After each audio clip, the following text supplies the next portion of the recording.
are listening to Erik Wadell Pause. We pause for a second or two.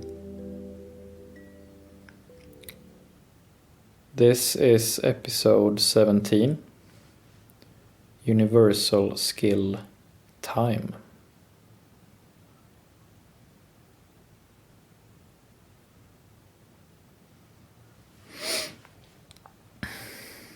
Today I will talk about one of our 5 universal skills. The universal skills are like characteristics that are present in every emotional situation. And if we get to know them and learn to recognize them, then emotional situations will be easier to navigate.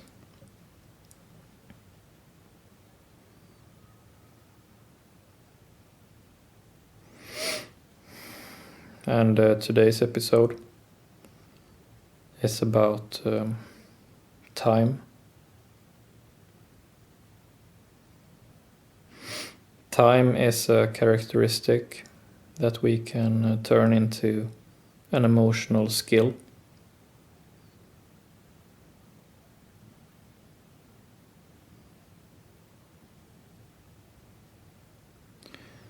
I will tell some stories about my grandfather on my father's side and my father, and then tell how their lives have affected me, and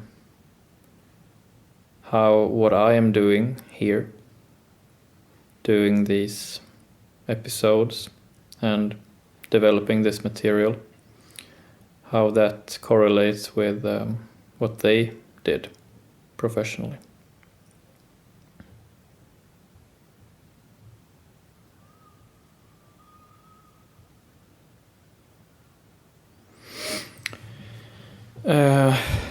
Going back to my grandfather, he grew up in a coastal town here in Sweden, in the south of Sweden. His father was a carpenter doing fine carpentry, detail carpentry. And my grandfather was taught to try something new with his life. And for one reason or another, he decided to move out in the countryside in Sweden. So he was this coastal town boy deciding to become a self-taught farmer.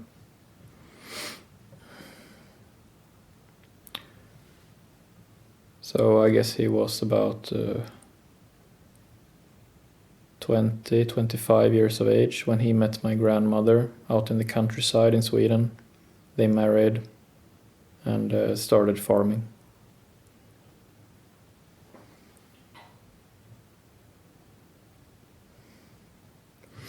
It's notable to add in this context that being a farmer in Sweden is quite harsh. The soil is not very fertile. It's full of rocks. The seasons are quite scarce. There's not much natural abundance in Sweden. Quite cool climate. And it was quite rough to learn to become a farmer with zero knowledge in advance. So my grandfather became a forest farmer, a forestry farmer. And as he grew older, he walked through the forests, and he was a keen observer of nature and animals. And as he grew, I think, about 50 years of age, becoming a middle-aged man, he decided he wanted to create something large. He wanted to put something together to leave behind. So all those years of walking through the forest by himself, he put all that knowledge into practice, and he started to sculpt animal sculptures out of wood. So he would pick out these special specimens of trees and like these large knots that form on spruce trees. So he would make these very elaborate and detailed lifelike animals out of these huge chunks of wood.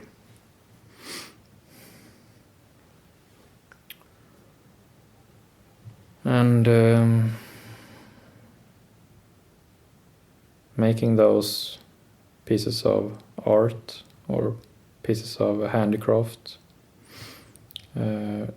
the years passed, and he accumulated so many of them, so that in time he dedicated 2 full barns full of space to all his wooden animals.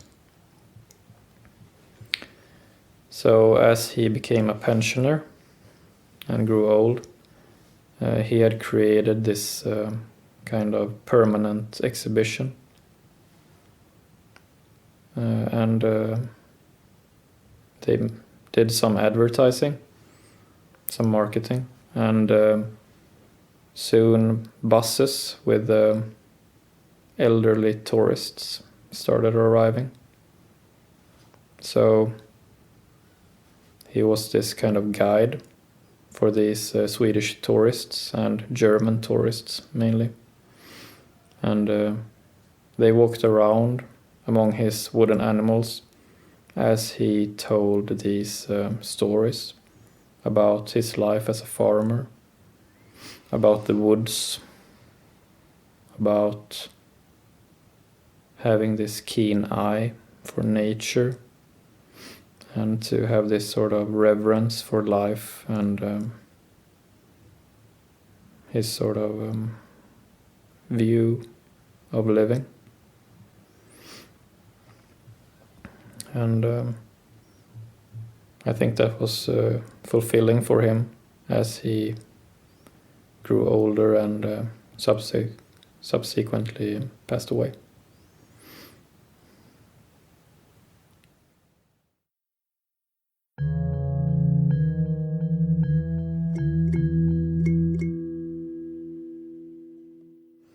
My father, in turn, was taught by my grandfather to study hard in school and follow his own path and do whatever he wanted to do. So my father was then, unlike my grandfather, a farm kid. So my father had the exact opposite experience of my grandfather. He started out as a farm kid instead, and studied hard and moved to another coastal town in Sweden. And my father studied at the university and studied physics and civil engineering and metallurgy, the study of metals.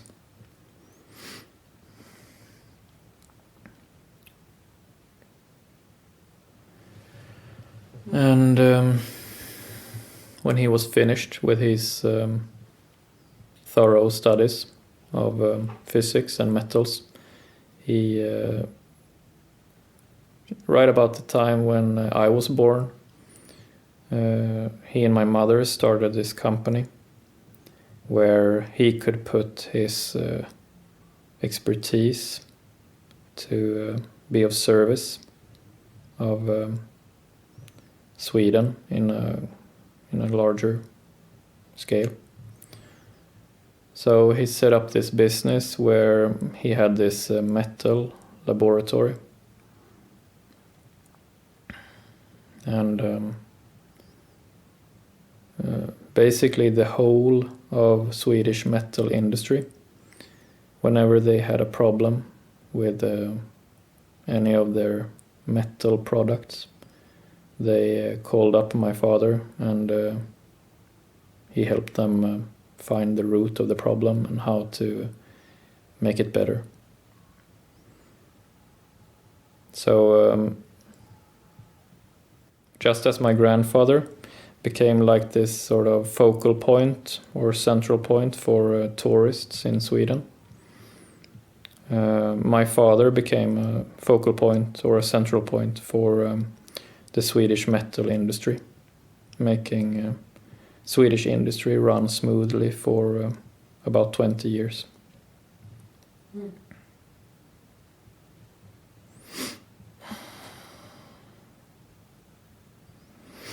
And just as my grandfather told my father to do his thing, I was raised in the same way. So since I was little, my father and mother told me to find my own path, do my own thing. And so I have done. So since I was a kid, I noticed quite quickly that I had this talent for the sort of intangibles to life, the emotional aspects to life. And through the years, I have studied emotional skills in different forms. I have met with a lot of different people. I have moved around a lot to try to find as many perspectives as I possibly could. And I spent a lot of time just thinking, contemplating, being by myself, staring into space, introspecting, paying attention to how everything fits together on an emotional level. Everything from how our body reacts to life, to how we relate to one another socially, to what is important to us emotionally, to what makes us say that a life is fulfilling or not. All these sorts of things.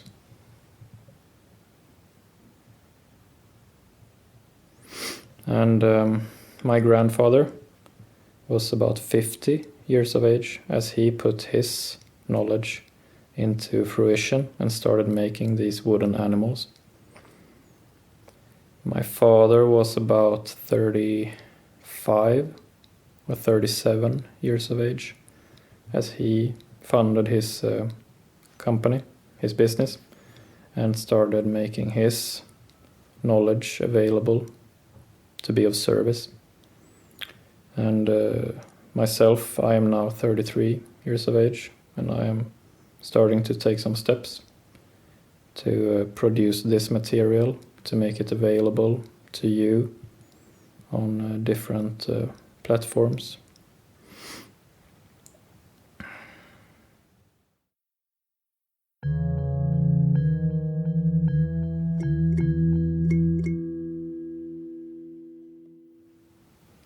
As my grandfather started making his wooden animals, I do not think he could possibly have known that his effort could become the central point or the gathering space that it's in time became.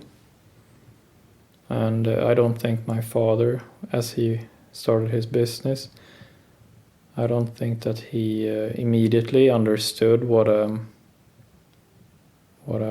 crucial function he would have for Swedish industry. And in a similar manner, I don't think I quite understand yet what this material will amount to in time. But I think my main point with this episode, Universal Skill Time, is just that we often undervalues the passing of time and undervalues how valuable accumulated effort is. So this is episode 17 of Erik Wadell Pause, and for every episode I make, for every post I make, for everything I finish, I can sense something growing. I can sense in myself that I am becoming this sort of focal point, or this sort of center point for people.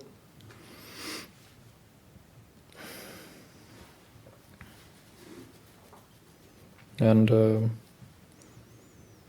it's a nice feeling to put in my efforts in this material, knowing that my father and my grandfather did similar things. It's a nice feeling of being part of something greater, that my generation is a continuation of my father's generation and a continuation of my grandfather's generation.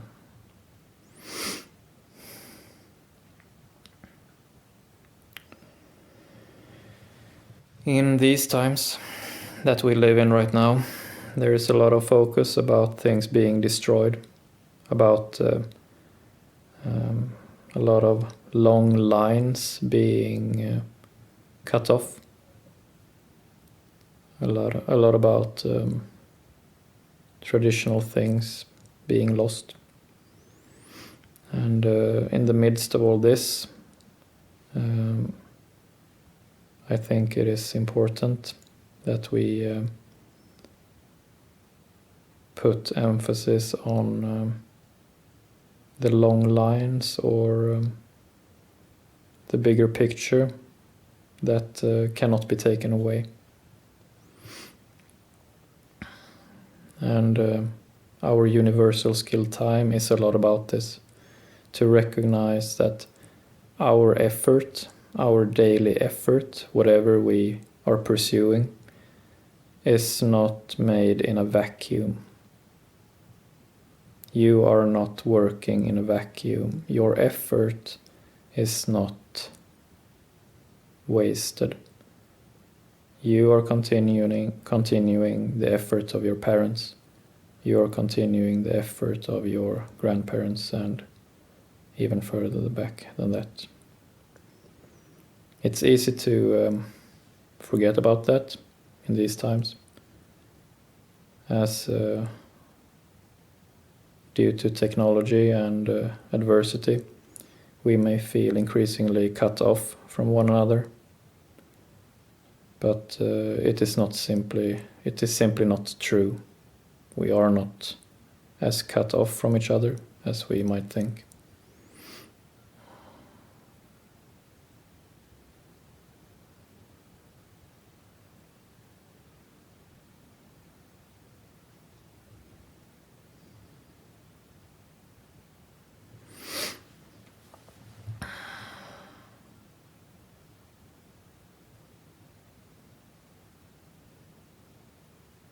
And I think if you give some thought, if you haven't already done it, if you give some thought to what your parents, how they lived their lives, and how they taught you to live your life, then most probably they continued what they was taught by their parents. And you are continuing in some sense what they did. And that is an important perspective to have now, as there is increasing turbulence in the world, increasing stress,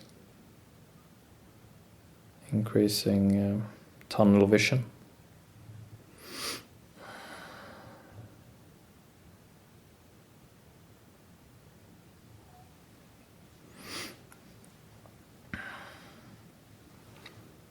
Our lives are made up of the daily efforts we make.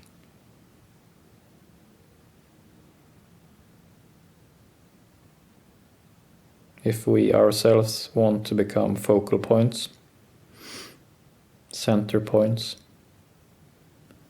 then we need to accumulate effort in this manner.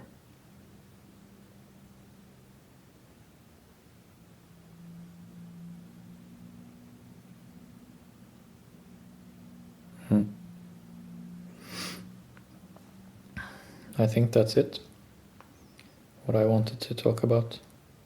Do you have any question or something you're thinking about?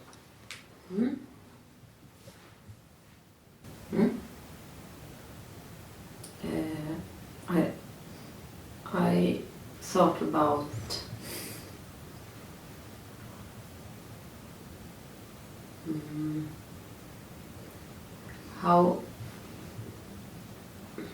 how can you start accumulating that time if you don't know where, if you feel like you don't know where to start off?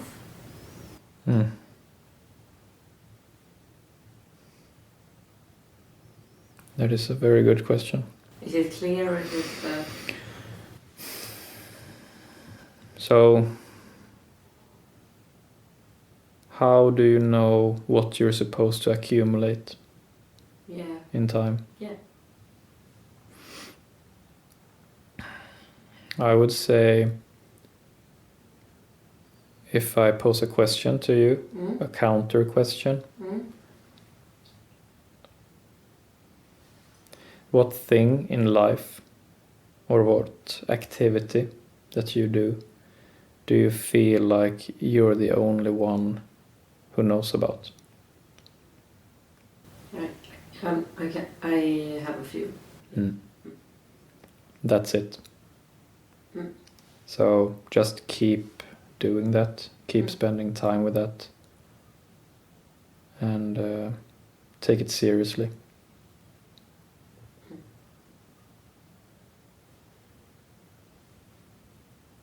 Great.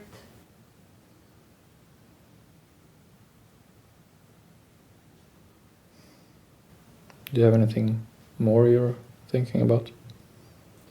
No. Thank you. Thank you.